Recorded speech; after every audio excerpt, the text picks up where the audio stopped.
माननीय केंद्रीय अध्यक्ष हमारे सुदेश महतो जी के निर्देशानुसार आज पार्टी बैठक में कुछ महत्वपूर्ण बिंदुओं पर चर्चा हुई है।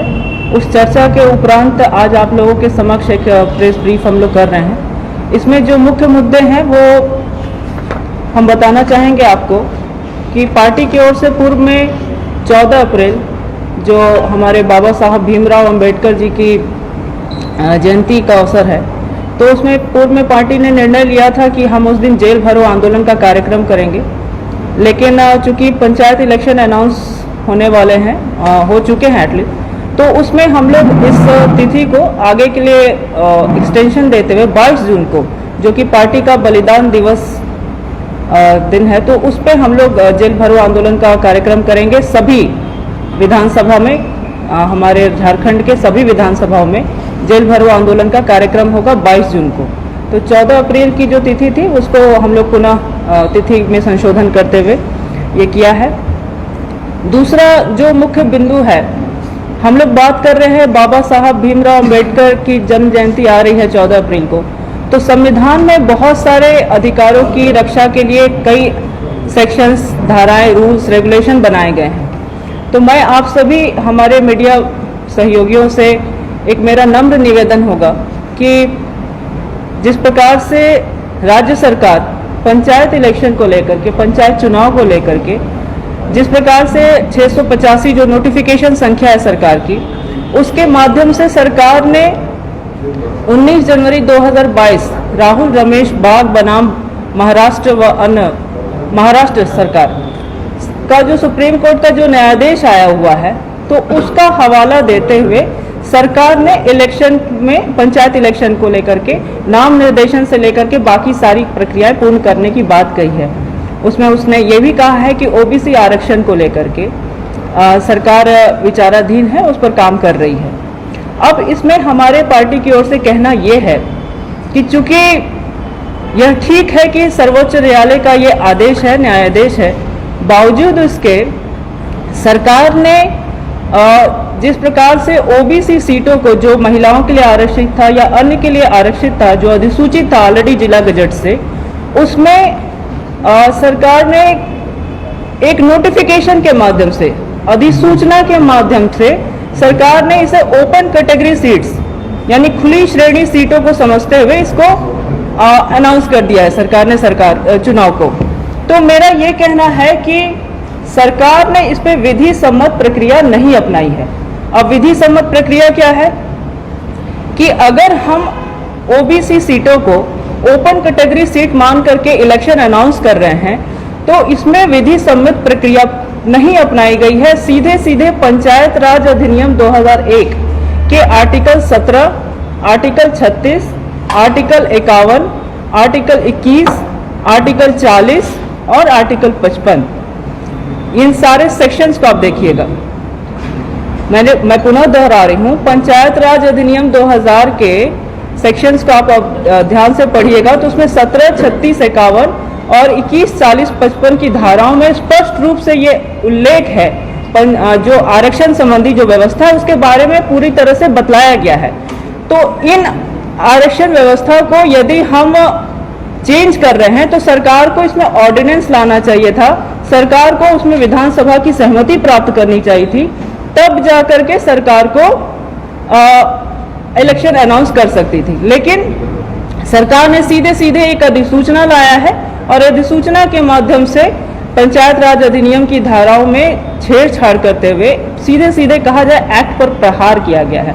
तो ये कहीं से भी विधि सम्मत प्रक्रिया सरकार ने रास्ता नहीं अपनाया है। जो भी संविधान में जो नियम है, जो विधि है, उसकी प्रक्रिया को पूर्ण कराई जानी चाहिए थी, ऑर्डिनेंस लाना चाहिए था। ऑर्डिनेंस के माध्यम से इन सेक्शंस पे जो 17, 36, 51 की मैं बात कर रही हूँ, उसमें ऑर्डिनेंस लाते हुए विधानसभा की सहमति प्राप्त करते हुए सरकार को इलेक्शन अनाउंसमेंट की ओर जाना चाहिए था। लेकिन चूंकि सुप्रीम कोर्ट का आदेश है, अब यह प्रश्न हो सकता है कि सुप्रीम कोर्ट का आदेश है कि भाई जब तक ट्रिपल टेस्टिंग ना हो, जब तक ये सारी कमेटियां गठित ना हो ओबीसी आरक्षण को लेकर के, तब तक भी सरकार चुनाव करा सकती है, इसको पोस्टपोन नहीं कर सकती है। लेकिन ये ठीक है कि सरकार ने सुप्रीम कोर्ट के आदेश का हवाला दिया है, लेकिन फिर भी सुप्रीम कोर्ट ने ये कहीं नहीं कहा है कि सरकार विधि सम्मत प्रक्रिया ना अपनाए। आप अन्य राज्यों में भी देख सकते हैं, सीधे जो अन्य राज्य है वो ऑर्डिनेंस ला रही है, विधानसभा से इसको पारित करा रही है, सहमति ले रही है, तब जाकर के पंचायत इलेक्शन अनाउंस होते हैं। तो हमारे यहाँ झारखंड में बिल्कुल अधिसूचना ये जो किया गया है वह गलत है, वह नियम संगत नहीं प्रतीत हो रहा है। तो हमारे मीडिया भाइयों के माध्यम से अनुरोध होगा कि इस पर प्रकाश डाला जाए और राज्य सरकार ने जो पंचायत इलेक्शन को लेकर के बिना ओबीसी आरक्षण तय किए हुए जो जल्दबाजी अपनाई है, उस पर हमारा प्रश्न है। इस प्रश्न का उत्तर हमें ज़रूर चाहिए।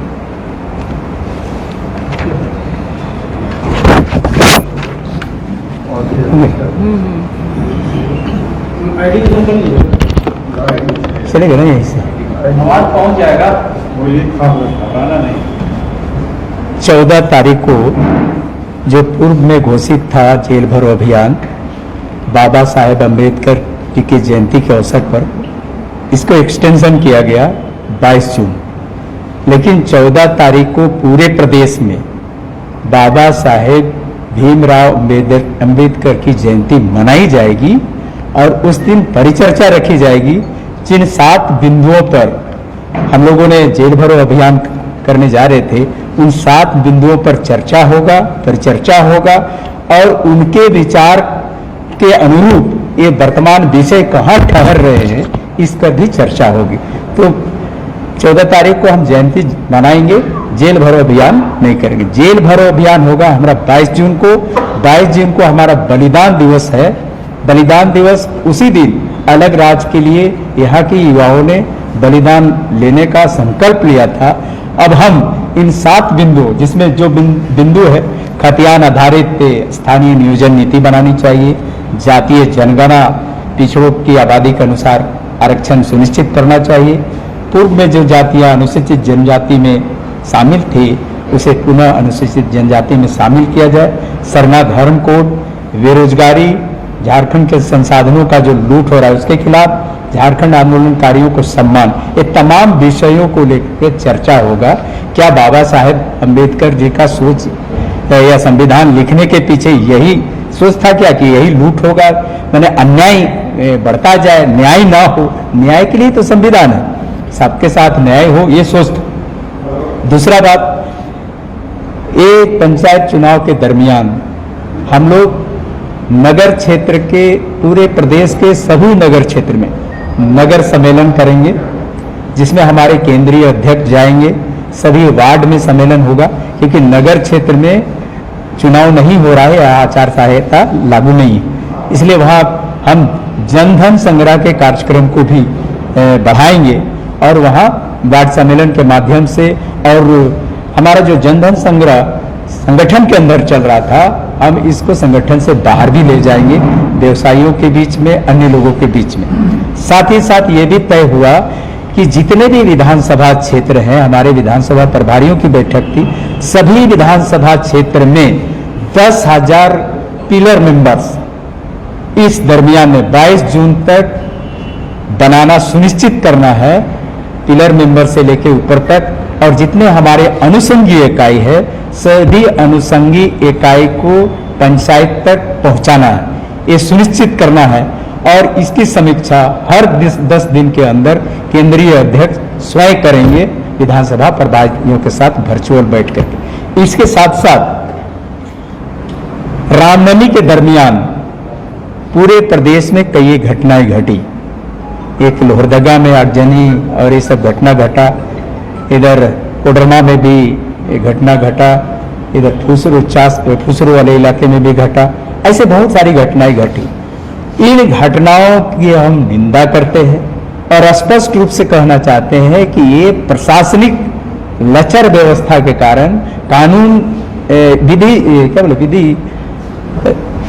विधि व्यवस्था का लचर होने के कारण इस तरह की घटनाएं घटी है।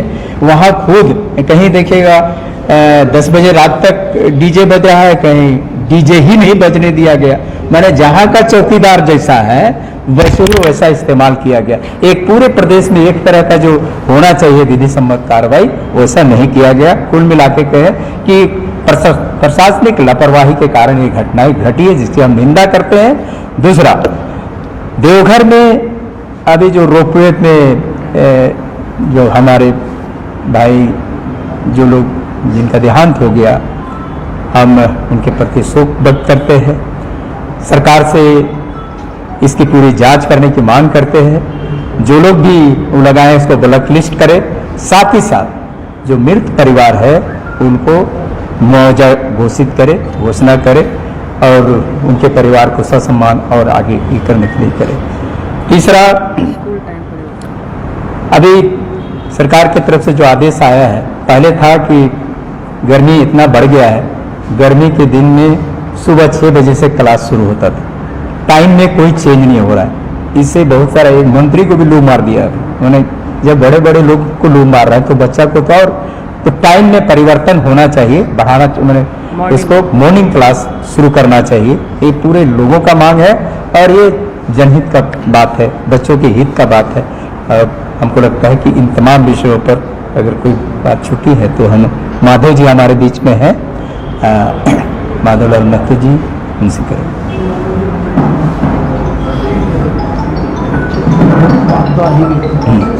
ठीक, धन्यवाद। आप लोग उससे मतलब ये अलग से हम बोल रहे हैं, तो अगर ये जो हमने बोला इलेक्शन को लेकर के, अगर आप चाहेंगे तो हम इसको 5 लाइन में ये कर सकते हैं ताकि आप इसको चला भी सके। अदरवाइज ये बहुत लंबा, हमको लग बहुत लंबा चला जाएगा। तो हम आपकी सुविधा की, चूँकि चैनल में भी समय थोड़ा कम रहता है दिखाने का, और ये एक महत्वपूर्ण विषय है, तो 5 लाइन के अंदर इसको तो फिर से हम रिपीट करेंगे। यहाँ जगह ऐसे रखा है, ऐसे नहीं करिए।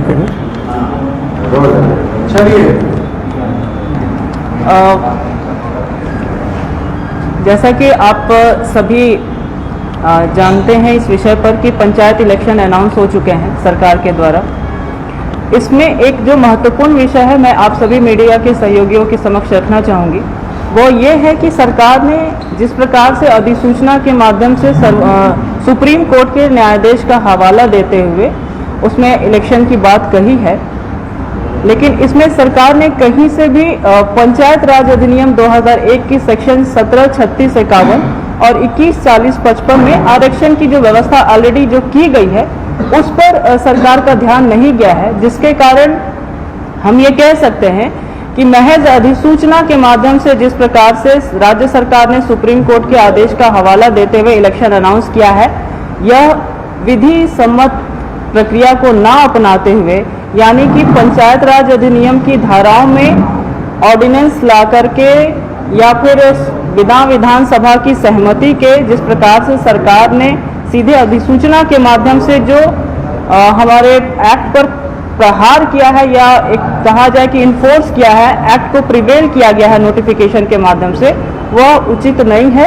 सरकार को इस पर पुनः विचार करना चाहिए कि बिना ऑर्डिनेंस के, बिना संशोधन के पंचायत राज अधिनियमों में उसकी धाराओं में छेड़छाड़ किया जाना और महज अधिसूचना के माध्यम से इलेक्शन अनाउंस करना, सुप्रीम कोर्ट का आदेश का हवाला देते हुए, सुप्रीम कोर्ट ने यह आदेश जरूर दिया है, लेकिन यह कहीं से भी नहीं कहा है कि राज्य सरकार बिना विधि सम्मत प्रक्रिया अपनाए ही इलेक्शन अनाउंस कर दे। तो आप सभी जानते हैं कि कोई भी रूल्स या रेगुलेशन या कोई भी सरकार का भी यदि कोई नोटिफिकेशन है तो वो एक्ट को प्रिवेल नहीं कर सकता है। तो यहाँ पर सीधे सीधे पंचायत राज के अधिनियमों पर प्रहार किया गया है। इसके लिए आज मैं आप सभी मीडिया के सहयोगियों के समक्ष यह कहना चाहूँगी कि सरकार को इस विषय पर पंचायत इलेक्शन को लेकर के पुनः विचार किया जाना चाहिए, क्योंकि सरकार ने ओबीसी आरक्षण को ओपन कैटेगरी सीट मानते हुए इलेक्शन अनाउंस किया है। तो आरक्षण की जो व्यवस्था ऑलरेडी पंचायत राज अधिनियम की धाराओं में है, उसमें सरकार को सर्वप्रथम विधि सम्मत प्रक्रिया अपनाते हुए, ऑर्डिनेंस लाते हुए, विधानसभा से सहमति प्राप्त करने के उपरांत ही इलेक्शन अनाउंस कराना चाहिए, जो कि सरकार ने नहीं किया है। तो इस पर हम आगे सरकार को भी अवगत कराते हुए, फिलहाल तो आपके माध्यम से ये निवेदन होगा कि सरकार इस पर पुनः विचार करे। बिना ऑर्डिनेंस के, बिना विधानसभा की सहमति के इलेक्शन अनाउंस कराना एक्ट पर प्रहार है। और अभी आने वाले दिनों में बाबा भीम साहब राव अम्बेडकर की जन्म जयंती है, उसमें हम संविधान की रक्षा की बात करते हैं, संकल्प लेते हैं, और एक और इतना बड़ा मामला है तो सरकार को इस पर पुनः विचार जरूर करना चाहिए।